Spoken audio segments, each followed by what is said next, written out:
okashi, sweets, candies. Okashi, sweets, candies. Okashi. Okashii, okashii, okashii. Funny, weird, strange, insane, unusual, crazy. Okashii.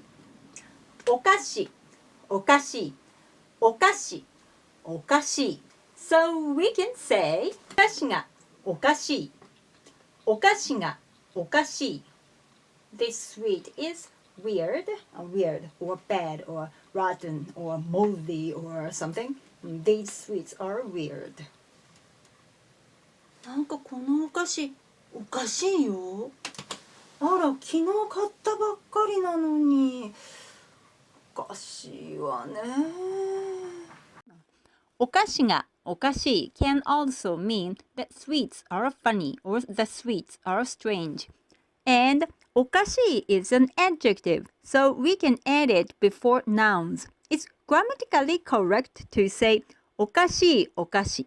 However, we usually say おかしなおかし when we say funny sweets.